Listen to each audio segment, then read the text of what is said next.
I was 34 years old this summer. The creature came to Sukagawa, and the oldest thing I owned was a technical manual printed in 1967 that had belonged to my grandfather. He had been a maser operator with the Ground Self-Defense Force back when the machines were new. Heavy, slow, prone to capacitor failure in wet weather. The targeting arrays sensitive enough to ground vibration that a passing truck could knock your beam lock. He was not a talkative man in general, but there were specific subjects he did not discuss at all, and his service was one of them. Not with bitterness or with evident pain, simply with a kind of completed stillness on the subject, as if it had been fully processed internally a long time ago and required nothing further from him. There was a photograph on his workbench in the repair shop he ran in Koriyama after he left the service. A JSDF field encampment, the image a little washed out in the way photographs from that period are, a maser vehicle visible in the background, and beyond it a column of smoke rising into a clear sky. When I was young, I asked him about it more than once. The way children ask about things they sense are significant. He would look at it for a moment, the same way each time, and then he would find a way to change the subject. He never answered directly, and he never seemed troubled by not answering. Whatever was in the photograph was simply not a thing he was going to discuss. He taught me to wire a transformer when I was 9 years old, and I burned my finger on the solder iron the first time. And he said nothing, except to show me again how to hold it. He taught me that the difference between a careful mechanic and a careless one is not how fast they work, but how well they understand what they are working on. He taught me that machines have a logic to them, and if you understand the logic well enough, you can improvise, and if you do not understand it well enough, improvisation is just guessing. He died. He left me the manual in a cardboard box with a few other technical documents and a handwritten note that said the manual might be useful someday. The way he would leave someone a good tool. The cover was bent, and the binding had cracked, and someone had written margin notes in pencil throughout the document. Timing adjustments to the power cycle, small corrections to the targeting schematics, a cluster of annotations beside one particular diagram involving the bioluminescence correlated engagement sequencing that took me 2 years of working through to fully understand. During my training at the Sendai base, I was shown the officially published Manufacturer's Modification Bulletin from 1971, and I recognized the pencil corrections immediately. My grandfather had worked out the same modifications years before the bulletin was published. From observation and from the specific kind of patient systematic attention that most people do not maintain toward things that frighten them. The modifications were not dramatic. They did not double the weapon's output or change its character. What they did was refine the timing of its engagement cycle against a specific target's behavioral rhythms, so that the weapon fired at the moment the target was most vulnerable rather than at the moment the weapon's internal power curve was most convenient. Against a particular threat, at a particular moment in its behavioral cycle, the difference was the difference between effective and sufficient. I thought about that manual during the 18 hours we spent trying to manage the creature in Sukagawa, because the certified doctrine failed in the first 40 minutes, and everything that held us together afterward came from a different source. We were at the Sukagawa garrison, doing routine equipment certification when the alert came in. I want to be specific about the ordinariness of that moment, because it matters to the account. We were not elevated. We were not on exercise. We were not at any kind of enhanced readiness. Pearl Inno was on his back under Vehicle 4 replacing a seal in the coolant line. Private Shimada had a cup of instant noodles going on the maintenance bench and was reading a paperback. I was signing off on a parts inventory with a clipboard on the hood of Vehicle 1, looking through the open bay doors at a perfectly ordinary late afternoon sky. Clean blue going to gold at the western edge.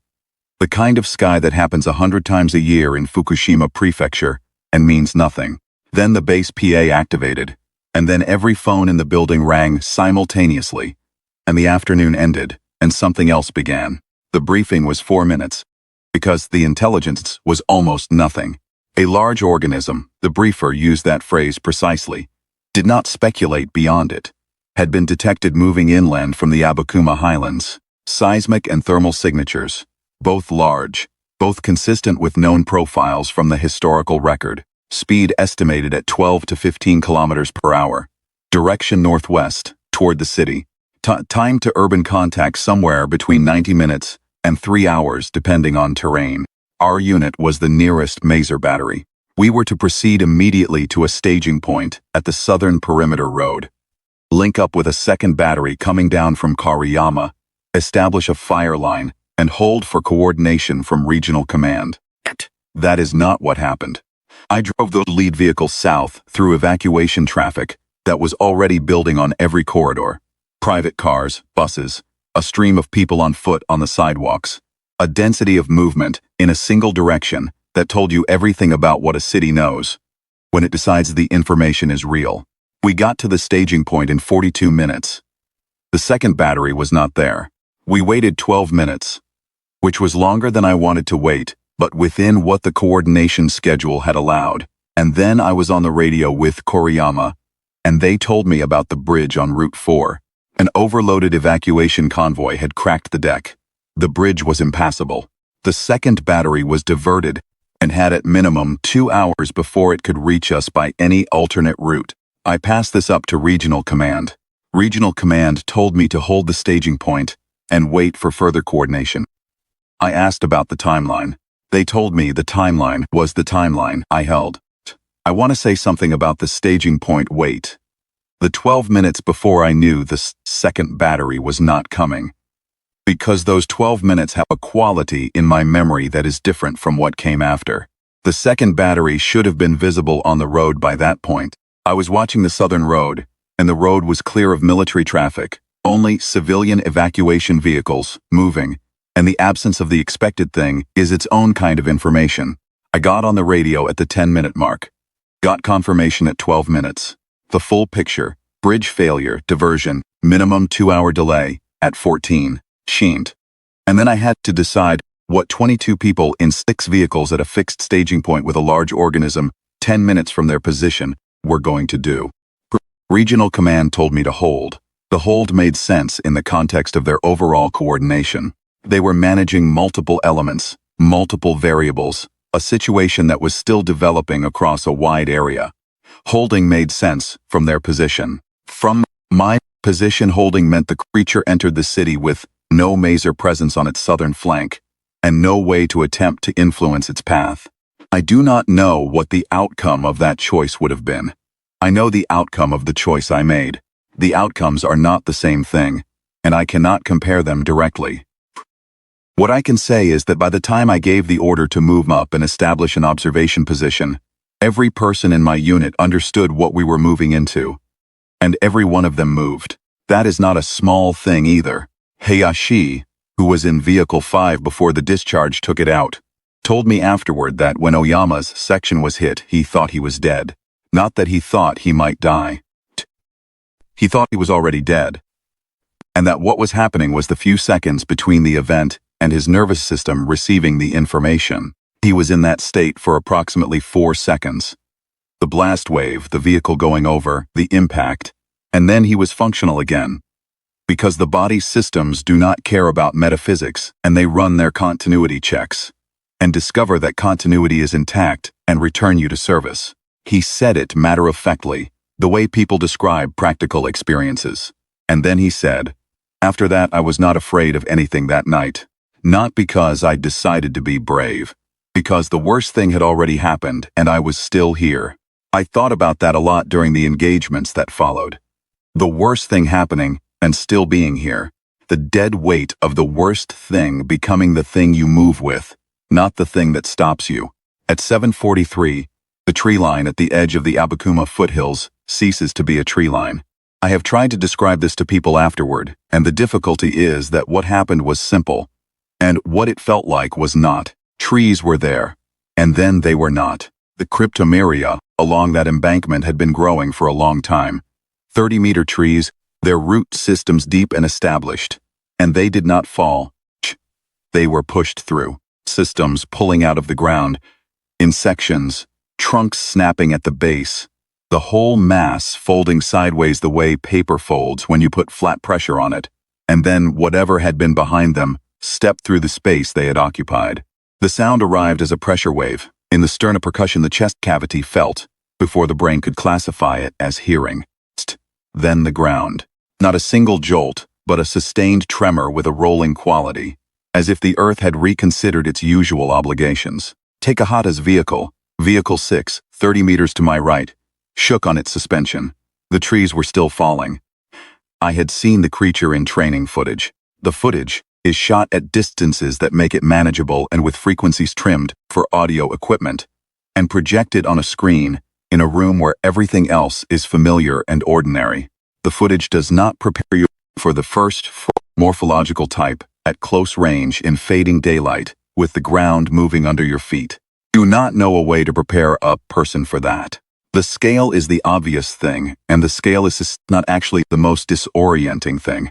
The most disorienting thing is the way it moves. Not like a large animal. Not like any category of dangerous thing your nervous system has a protocol for. It moves the way geology moves. Not aggressive, not hunting, not calculating. Simply in motion, following its own mass and momentum, with a completeness to its presence in the world that makes everything around it feel like weather, and makes you feel like weather too. Senior Lieutenant Oyama gave the order to open fire at 78 seconds. That was inside the tactical doctrine window. That was the correct call to make. The correct call killed him. I should say something about Oyama because I have not. He was 38 years old. A career officer, the sort of man who was calm in proportion to the difficulty of the situation. The calmer he got, the worse things were, which was a useful signal once you understood it. He had been in the unit for 2 years. He was methodical and careful, and he trusted his non-commissioned officers to execute their sections without supervision, which is the most important thing a platoon-level officer can do, and not all of them understand it. He opened fire at the correct moment in the correct way, and died because the conditions were slightly wrong, and he did not have information that he needed. I do not know what else he could have done. 3 vehicles on the left flank, Vehicles 1, 2, and 3, Oyama's sections, opened simultaneously and converged fire on the creature's shoulder and neck region, which is the standard protocol engagement point for the first type, where the dermal plating is thinnest, and a sustained convergence can build sufficient internal thermal load to cause disruption and withdrawal behavior. 4 seconds, it appeared to be working. The creature's forward motion slowed. The head turned. The dorsal fins began to luminesce. I had read the pencil notes in the margin. I had spent years with those notes. Converged multi-beam fire on a single target point, followed immediately by rapid dorsal luminescence. That sequence, in the margin notes, was labeled with a symbol my grandfather had drawn and a note in his neat small handwriting. Do not remain at firing position. The luminescence following converged impact was not a suppression response. It was a charge response. The converged fire had achieved something. It had stimulated the target's counter-discharge mechanism, and an atomic discharge event aimed at a tight tactical formation in fixed firing positions would not merely damage the formation. I was on the radio saying Oyama's name and then break left, break the formation, get the vehicles moving. I do not know if he heard me before the order. I believe he heard me and was already moving, and it was not enough time. The discharge hit all 3 left flank vehicles. I will not detail the specifics here. The casualty report documents them. Oyama and 6 others were gone inside 60 seconds. 4 more were severely wounded. The blast wave reached my section and flipped Vehicle 5, blew out the viewports on Vehicle 4, sent Shimada off the roof of Vehicle 6, and lifted the rear of my own vehicle before it came down hard enough to crack the suspension bracket. The settling dust carried a smell I cannot accurately describe, and do not try to. Something between burning ozone and open ground and heat. Shimada survived the fall from Vehicle 6's roof because he landed on a sandbag berm that Corporal Fujino had built that morning in violation of the parking area organization policy. Personally written it up as a violation at 8 in the morning. By 10 in the evening, it had saved a man's life. Stopped writing up parking violations after that. Not as policy, just as a personal decision. 6 vehicles to 3. No officer. The creature still moving. 22 people down to 11 functional. I was the senior surviving non-commissioned officer. I got on the radio long enough to give Regional Command a position report and a casualty count. Enough for their picture, and then I needed to stop talking and start working. The first decision was to get the 3 remaining vehicles moving. Because a stationary formation at a position the creature now knew about was a target, and a moving one was a problem. And I needed to be a problem, rather than a target. Vehicle 5 was on its side. I got Hayashi and Matsuda out of it, both shaken, both functional, and moved them into Vehicle 4, which gave me 5 people in that vehicle and 0 in it that I was willing to call surplus. Vehicle 6 was intact. Fujino and Tanaka were unhurt. Put them on arc position. Established a loose formation with both vehicles on shifting vectors, and began to think about what I was actually going to do. Problem had layers the way serious problems always do. Single beam fire on the first type does not generate sufficient thermal load to penetrate the dorsal plating. You need 2-beam convergence sustained for duration. 2-beam convergence requires 2 vehicles in coordinated positions, which requires discipline, which requires operators who can hold their positions, and their aim locks through the close-range presence of something that makes every survival-oriented part of the human's nervous system scream to get clear. The doctrine that had killed Aoma was correct doctrine applied correctly.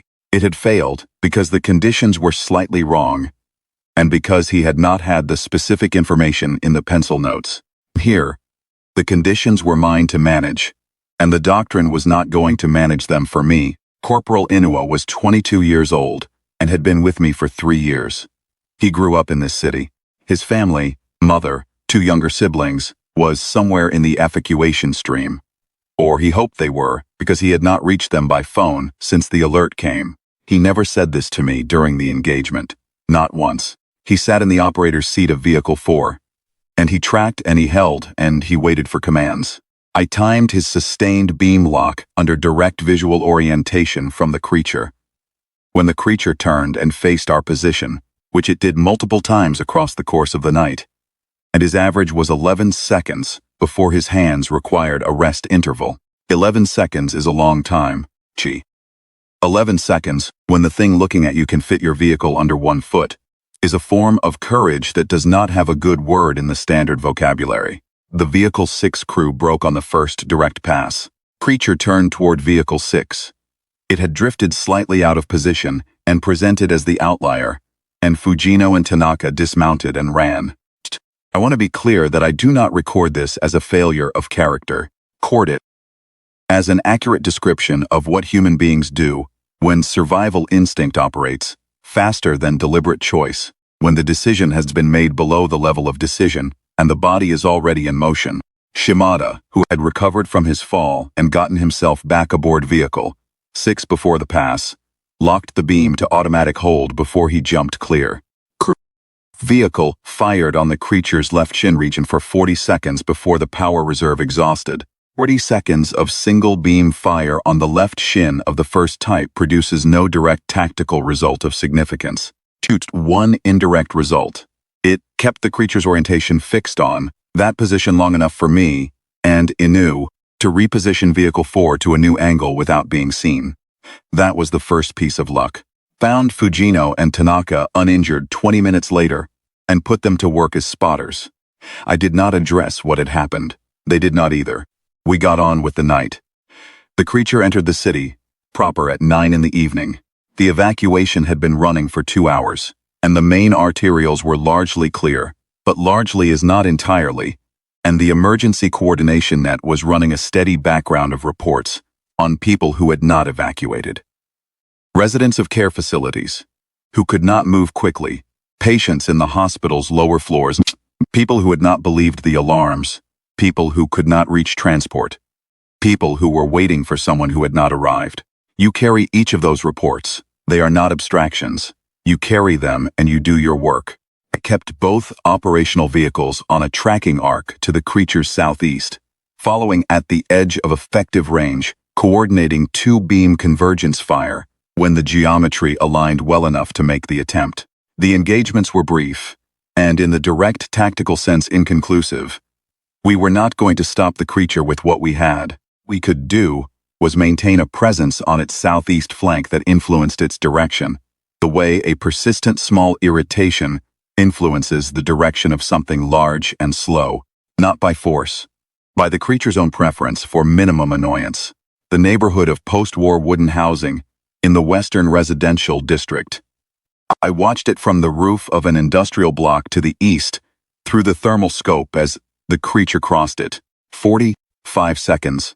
Small houses that had stood for 70 years, that had been built by people who came back from the war to a city that had been burned and built again with whatever they could find, that had been handed down through families, that held the specific ordinary weight of lives lived in them.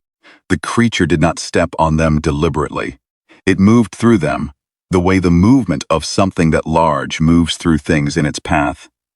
And when it had passed the neighborhood, existed as concrete foundations and scattered debris, and an outline of what had been. I fired twice in that sequence and the creature checked slightly north and continued. It had not noticed us particularly. We were a background nuisance. I wanted to stay a background nuisance. The residential care facility. 15 elderly residents and 3 staff, a ground floor reinforced shelter. The creature's path putting it within 50 meters. I concentrated both vehicles' fire on the creature's right flank, from the east, an unexpected vector, and it turned west into industrial blocks instead. I cannot say with certainty that the turn saved the people in the facility. The official outcome accounting says they were found intact. I believe the turn saved them. The rail station's underground section, where a shelter group had consolidated. The creature moving toward the station plaza. I brought Vehicle 4 to the southern aspect at close range, inside what the manual safety margin tables describe, with characteristic understatement, as the zone of non-trivial discharge risk. I delivered a concentrated burst on the upper cervical region. The creature turned. Its discharge went north-northeast. The gap between the discharge vector and our vehicle's position was approximately 30 meters. I have a precise memory of calculating that distance in the 2 seconds after the discharge completed, and understanding that 30 meters was the number that determined whether this account was being told or not. Around 11, the creature stopped in the commercial district plaza. It stood in the center of the open paving and was still. The dorsal fins were dim. Its respiration, visible at close range as a slow rhythmic movement of the massive flanks, slowed further. It looked north, toward the part of the city it had not yet reached, and it was still.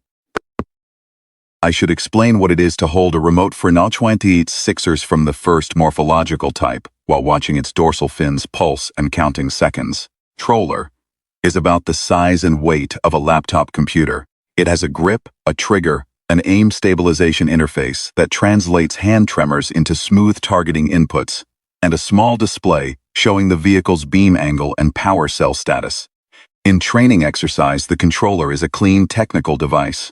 At 60 meters from the creature in the dark, with its vibration coming through the ground into your boots, and the smell of scorched city in the air, and Inuo crouched beside you saying nothing. The controller is the only thing you have. I have been asked, in interviews since the engagement, and in the formal review, whether I was afraid during those 11 minutes behind the retaining wall. The honest answer is that the state I was in does not map cleanly onto fear in the way the word normally means it. Fear is forward-looking. It is the anticipation of a bad outcome. What I was doing behind that wall was entirely present tense. The dorsal fins pulsing, the count, the interval compressing, the calculation of when to fire. There was no room in the cognitive space I was operating in for anticipation of any kind. I was watching and counting and calculating, and the watching and counting and calculating used all of it. When I fired, I did not think about the outcome. I executed the timing I had calculated, and I waited to see what happened. What happened was different from what I had expected, and also what I needed, after the engagement. After the creature had turned east and we were back in the vehicle and moving, I became aware that my hands were not entirely steady. This is normal. This is the body's systems processing what they were not allowed to process, while the work was in progress, running the delayed accounting. I drove east and my hands were not entirely steady, and I did not mention it to Inuo, and he did not mention it to me. Inu and I left the vehicles and moved to a concrete retaining wall at the plaza's southern edge. 60 meters. Close enough to see the texture of the dorsal plates in the ambient light from the fires burning to the west.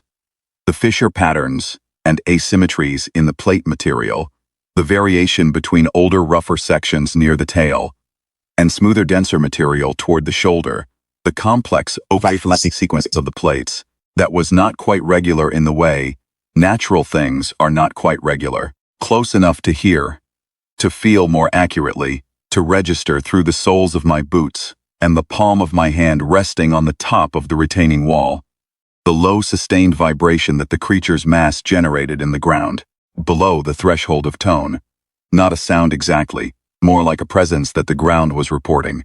I said to Inu, "We need the K-beam." He said, "That's not in the official manual." I said, "It's in a manual."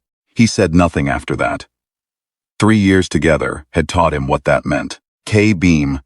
My grandfather's label, a capital K in a circle, standing for nothing he ever told me, is a firing configuration that sequences the power cycle against the creature's bioluminescence interval rather than against the vehicle's internal power curve. Shorter pulses, higher peak output per pulse, time to catch the target between its own discharge cycles. When its internal radiation load is at a temporary low point, you lose total energy on target. You gain penetration per unit delivered. Difference between the standard configuration and the modified one is the difference between pushing on a locked door and pushing at the moment someone has their hand off the latch. You need to know the cycle interval to use it. You need to know the interval means watching. The power cell was at 31%. Serious engagement, possibly 2 brief ones, if I managed the timing with care. If I read the bioluminescence cycle incorrectly, I would spend our remaining reserve for nothing and have nothing left. I watched the dorsal fins and counted. Fins pulse twice in sequence, base to shoulder, a dim blue-white wash that faded in roughly 3 seconds, dark. 7 seconds to the next pulse, then 44, then 41. The intervals were compressing. The creature was cycling toward another discharge, building internal load, the intervals tightening as the load built. At the 4th pulse, I waited 8 seconds, and I fired. The beam hit the upper dorsal region and left shoulder. Creature moved in the fast, uncontrolled way of something responding to genuine pain. Before cognition can intervene, a sudden lateral lurch that drove it into a 4-story commercial building and brought the building down. And then it turned and discharged into the sky at 60 degrees, because the turn was still in progress and not yet oriented. Beam went into the upper atmosphere and dissipated. The thermal pulse from the near miss reached us, and I felt it through my jacket and boots, and through the concrete wall. Then the creature moved south, toward us, 30 meters, and stopped. The dorsal fins went completely dark, turned east. We were back in Vehicle 4 in 40 seconds, and I drove east. The geography. The creature had tracked northwest since the tree line. Northwest from the commercial plaza was a direct line toward the northeastern quarter, toward the museum district, toward the building that had opened 6 months before, on the northern edge of the old city, the building that held the notebooks and tools and photographs of the man who was born in this city in 1901, and who left it and went to Tokyo, and built the techniques that became, among many other things, the targeting systems I had been running all night. I am not sentimental. I am telling you the geography, because it is the geography, and because it determined the work. East was away from the museum district. East was away from the northeastern residential concentrations, where the shelter reports were still coming in. East was toward the Abakuma River and the open farmland beyond it. Nobody out there at 2 in the morning. Let me describe what it was to follow the creature through the city that night. Because what I have written so far is the tactical account, and the tactical account leaves out most of what it was. Sukagawa is not a large city. Before that night, its population was approximately 70,000, spread across a footprint that a person can cross on foot in 2 hours. It has the character of a city that has always been a waypoint rather than a destination. A place people pass through. A place with connections to other places. A city that made things and stored things and moved things. That had a train station and a hospital and a museum and several schools and all of the other infrastructure of ordinary civic life. It is not a famous city. It is not a city that appears in the news very often under normal circumstances. It is the kind of city that knows how to function, without anyone paying it particular attention. Walking the creature through it, which is what we were effectively doing. Walking it, guiding it, keeping it slightly annoyed in a direction that was slightly less damaging than the direction it would otherwise have gone. I saw parts of the city I did not know well, even though I had been stationed there for 3 years. You do not know a city from a vehicle. You do not know a city until you are moving through it, on foot, at 2 in the morning while something is happening to it. And then you know it, in a way you cannot forget. There was a Shotengai, a covered shopping arcade, in the commercial district that the creature passed along the outside of without destroying. The arcade itself was untouched. Through the roller shutters I could see the interiors of the closed shops in the reflection of the fires to the west, small businesses in the specific idiom of Japanese local commerce. A dry goods shop, a bakery, a small sporting goods dealer, a shop selling Buddhist altar items, a pharmacy.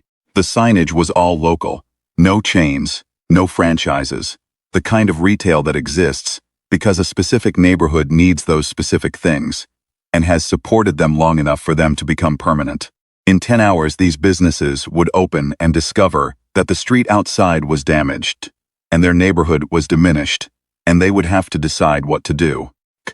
In 10 months, some of them would have closed and some would still be operating, and some that had closed would have reopened in different form. I do not know the full outcome. I know the arcade was still standing. There was a point around midnight when I lost Vehicle 4's contact with Vehicle 6 Actual, the remote-controlled remnant of Vehicle 6 that had been running on automatic hold. And I spent 45 minutes operating on single-beam fire while Hayashi and I worked through the relay system to re-establish contact.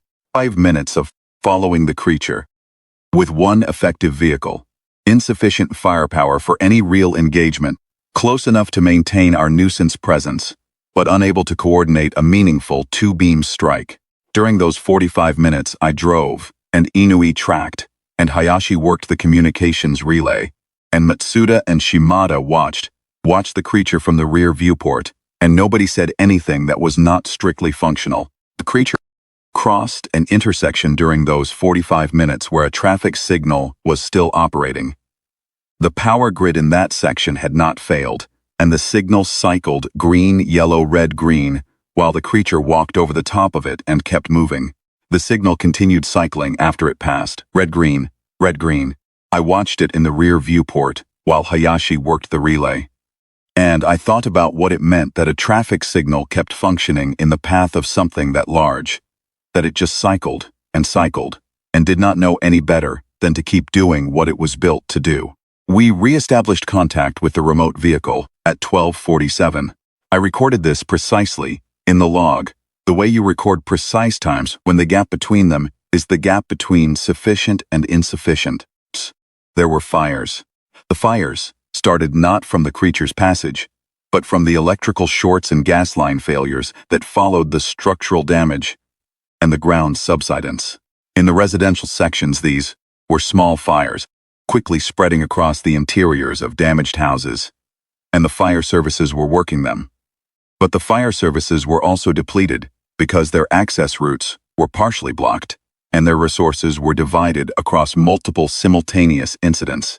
High positions I took twice during the night: the roof of the industrial block to the east of the residential section, the elevated road embankment near the Abukuma approach. I could see the fire map of the city as a scattered pattern of orange and red light, some of it moving and spreading and some of it contained. The pattern told you which sections the fire crews had reached and which they had not. It told you something about the night's specific configuration of luck and response time. I reported the fire locations to the emergency coordination net each time I had a clear observation. This was not my job. My job was the creature. Reported the fires anyway, because I had the radio and I had the vantage point and the information was there to give and someone might need it. Between the second and the engagements in the northeastern approach, there was a period of perhaps 20 minutes where we had lost track of the creature in a section of dense development. The old commercial blocks on the northern edge of the shopping district 3- and 4-story buildings close together, narrow streets. The creature's path through them producing a kind of structural debris cloud that reduced visibility to near zero. We drove slowly, through rubble and dust, and I navigated by seismic, the vehicle's ground tremor sensor, which was designed for a different purpose, but produced a directional reading from the creature's footfalls that was good enough to follow. Inu watched the tremor display and called the direction changes, and I drove. At one point in those 20 minutes, we drove past a woman who was standing in the doorway of a building that was still structurally intact, watching us. She was perhaps 50 years old. She was holding a bag. She watched us pass and did not say anything, and I did not stop, because stopping would have meant losing the seismic track. In the morning, at the collection point, I went with the civilian emergency coordinators to check on a building in that section of the old commercial district, gave them the approximate address from my memory of the route. They told me 2 days later that the building's occupants had all evacuated before we had passed. The woman in the doorway was most likely a coordinator herself, checking the status of the building after the debris cloud had settled. I believe this. I choose to believe it. The second major engagement of that section, the one where I fired at close range on the southern aspect with a 30-meter margin, happened fast, and I want to describe it accurately because the official report documents what happened and not what it was like. What it was like was this. I drove Vehicle 4 to within 70 meters of the creature's left front aspect, which is inside the safety margin that the manual describes as non-trivial discharge risk, because I needed to fire on the upper cervical region and get a response, not a suppression effect, a real change of direction response, and that required placing the beam where the first type registers it as a direct threat rather than an irritant. 70 meters means the creature is present in a way that fills your visual field. You do not see a creature at 70 meters. You see a section of creature. The left front leg is in your visual field. The shoulder is in your visual field. The head is above your vehicle's forward viewport's ceiling angle, unless you have your head fully back, which Inu did not because he was tracking and could not take his eyes off the aim display. Fired, and I called brake, and I was moving before I finished calling it. Inu had the vehicle in reverse before the brake call was complete. He had anticipated it, which is what 3 years of working together produces. The discharge went north-northeast. The building to our northeast lost its upper 2 floors in approximately 1 second. The rubble came down in the street between us and the building, and some of it came down on top of Vehicle 4 and dented the hood and cracked the forward viewport that had already been cracked from the first engagement. And that was the sum total of our stem from a near miss at 70 meters from the first type's atomic discharge, 30 meters. That is the number I have mentioned before, and I mention it again because I want it to be in the record clearly. 30 meters is 3 times the length of a standard transit bus. 50 meters from where we were, we would not have had a vehicle or an account to give. I drove east. We followed the creature east.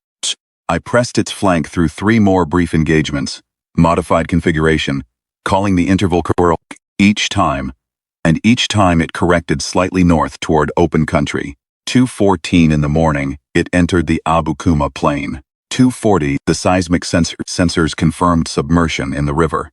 Regional Command had instructed me at 1:17 to hold position and await air assets.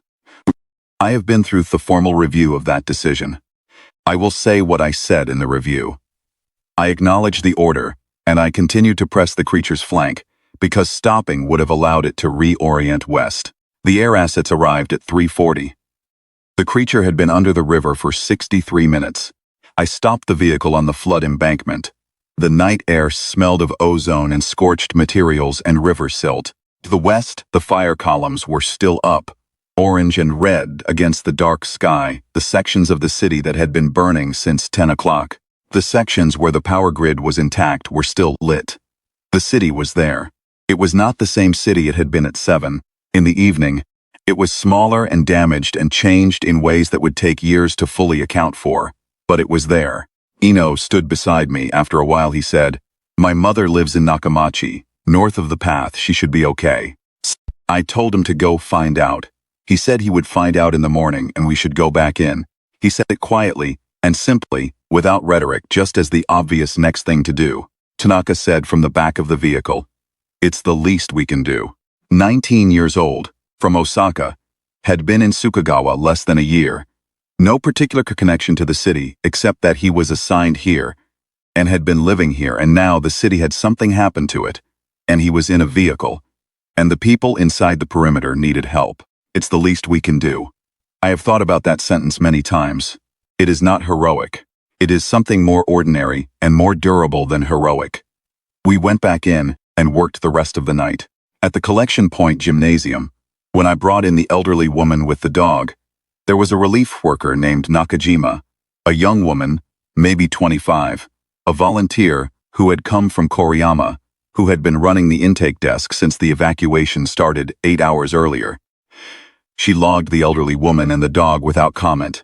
She gave the woman a blanket and a seat and told her someone would bring her something to eat. Then she looked at me and Tanaka in our damaged uniforms and said, "Are you all right?"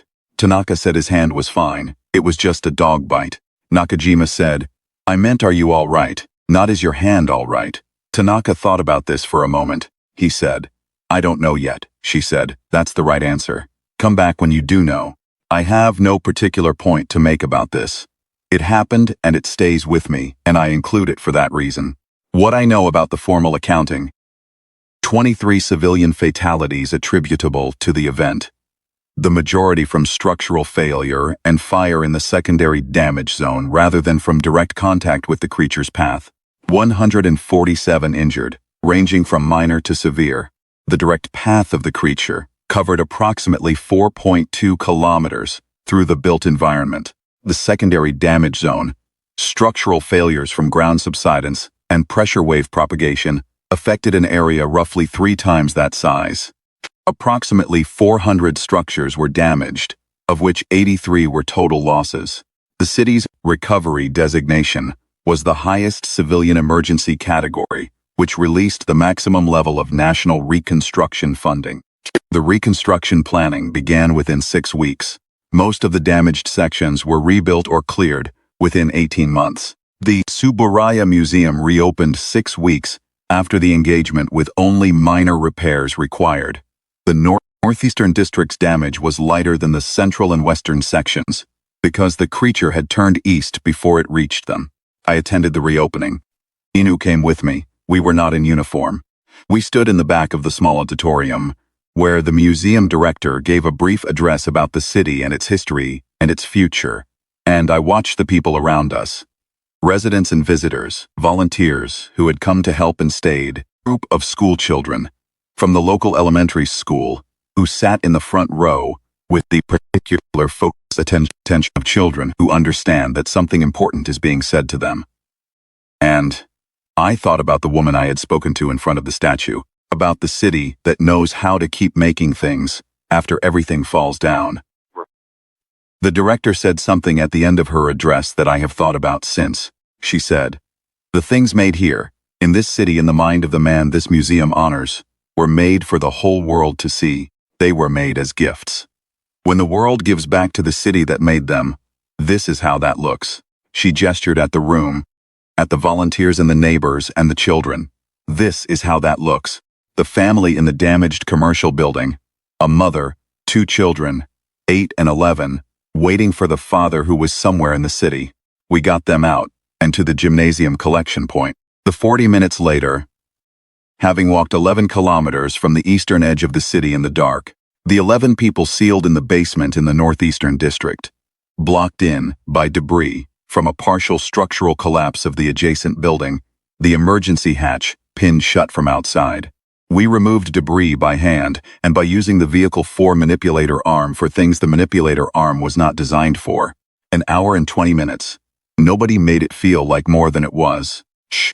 The elderly woman who had stayed because the evacuation announcement had been ambiguous about pets. She was on the 3rd floor of a building whose stairwell was accessible, but whose exterior showed crack damage along the south facade from the pressure wave. Her dog was very old and moved slowly and bit Tanaka when he tried to lift it.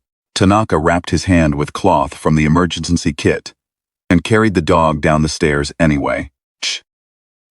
Soon the tomb we found in the industrial district, at 4 in the morning, a maintenance worker and his supervisor, who had sheltered in a machine room and whose radio had lost battery power before the all-clear came. They thought the creature was still active. When we got them out of the building, the supervisor looked around at the damage to the surrounding blocks and then looked at me and said, "How bad is it?" I told him the specific truth. Significant damage, ongoing fires in several sections. The creature had left the city and was in the river, and the full accounting would take time. He nodded. He asked if there was a place he could make a phone call. I gave him my radio. The time the sky began to lighten, in the east I had been awake for 23 hours. Vehicle 4's power cell was at 3%.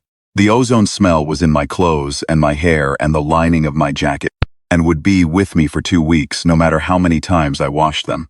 Shimada was asleep in the back of the vehicle, with his boots on and his arms crossed, the specific posture of a person who has run completely out of available currency and stopped wherever they happen to be.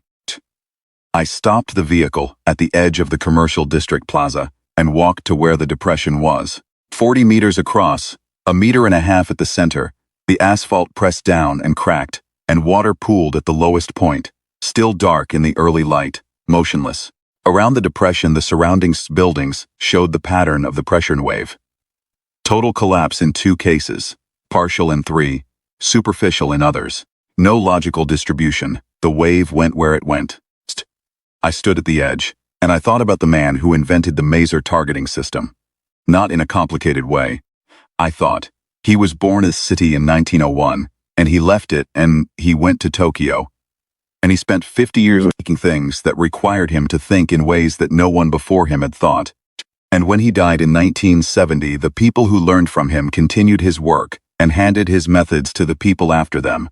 And one small piece of that chain, one pencil notation in a margin, several pencil notations in several margins, over several generations of careful people watching carefully, had run through my grandfather's hand and into a cardboard box and onto my desk and into the engagement that had just ended. And the city was still there in part because of that chain. I am not sentimental about this. I think it is accurate. Days later, when the restricted zone had relaxed enough to allow it, I went to the museum, a modern building with a courtyard on the northeastern edge of the old city.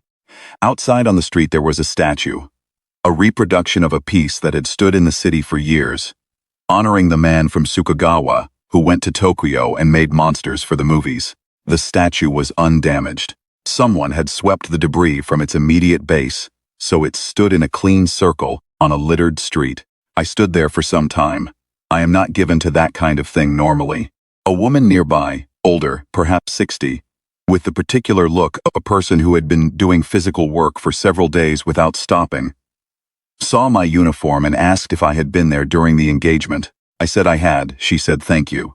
I told her the honest accounting.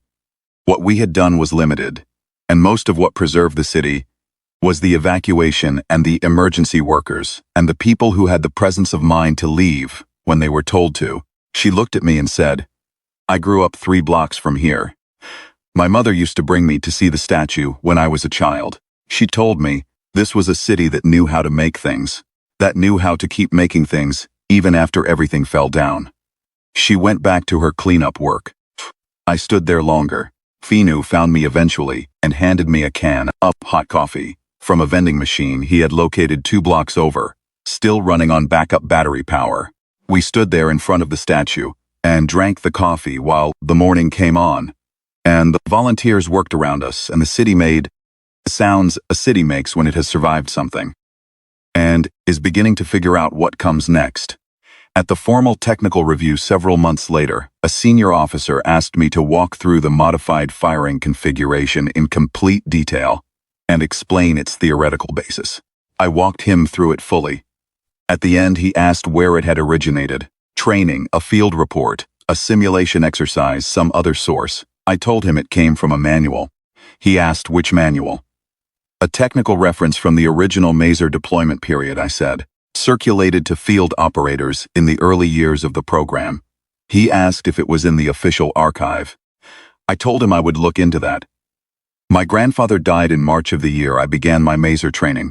I do not know if this was coincidence or something he was waiting for.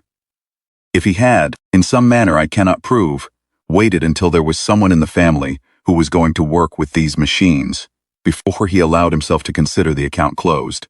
That is a sentimental reading, and I do not insist on it. Hold it alongside the simpler explanation, which is that he died in March because he was 81 years old and his heart had been failing for 2 years, and March was when it stopped. At his funeral there were men his age, some older, men who had served with him in those years, and I did not know most of them. They were very quiet at the service. Afterward, at the house, one of them, a man in his late 70s, a heavy-set man with thick hands who had driven from somewhere in Miyagi Prefecture to be there. This man shook my hand and said, "Your grandfather was the best operator I ever saw," he said. He watched things other people didn't bother watching, he said. Some men are curious about the ordinary things, and some men are curious about the other things. He was curious about the other things. He did not say what the other things were. True. I was 22 years old, and in my first year of training, and I understood that I was standing at the edge of a conversation the man was not going to have with me. I thanked him. He shook my hand again and went to get something to eat, and I did not speak with him again. 3 years later, reading the margin notes for the 20th time, I thought about that conversation, curious about the other things. I thought I understood better what he had meant. The manual goes back to at least 1962, based on the publication dates of the documents cross-referenced in the annotations. My grandfather would have been in his early 60s then, well past his active service years, but still working in electrical repair, still, apparently, paying attention to the technical literature, the care with which the annotations are written, the precision of the timing corrections, the neatness of the handwriting, despite the smallness of the margins, speaks to someone who had been refining these ideas for a long time and had arrived at a form he considered final. Writing down, worth leaving, he left me a lot of things by they not sayings. The photograph he never explained. The manual he knew I would eventually understand. Patience for careful work, that he transmitted by example, by sitting across from me at his workbench, and not hurrying and not accepting hurried work. These are not the obvious kinds of legacy. They are the kind that require the recipient to do their own work, to arrive at the meaning on their own schedule. Think that was intentional. I think he understood that the thing he was transmitting could not be handed over directly. It had to be worked for, because the working for it was part of what it was. The manual is on my desk. I am making a clean copy, the cover text, the body of the document, and all of the margin notes reproduced accurately and completely in the order they appear. The K-beam modification sequence in full with the theoretical basis as I understand it from observation and from results. It will go into the official technical archive when I am done. The next crew chief who needs this should not have to come by it the way I came by it. The next person who finds themselves following something that large through a quiet city at 2 in the morning with diminishing resources and no doctrine that applies, should have access to what careful people learned by watching and wrote down. The pencil notations have no signature. I have stopped trying to determine with certainty whose they are, what the notations required, the observation time, the accumulated specific familiarity with the creature's behavior, the patience to watch long enough to understand the interval well enough to time against it, is not something a single career produces. It is something a long succession of careful people produces, each one adding what they found, each one handing it to whoever came after them in whatever form was available. Pencil notation. A corrected schematic, a technical bulletin with an anonymous origin. A cardboard box left to a grandchild. There are different ways to build a monument to a person. Some of them are buildings on streets, in small cities. Some of them are the continued existence of the city itself. I finish the clean copy a little at a time, in the evenings after the workday is done, careful with the pencil, careful with the spacing, patient with the sections that are difficult to reproduce, because the original is faded or the handwriting is unclear. My grandfather taught me that careful work done slowly is faster than careless work done twice, and I find I agree with him more completely the older I get. The ozone smell is long gone now. The city is rebuilding. The museum is open. There are worse ways to spend an evening than making sure a dead man's work stays in the world.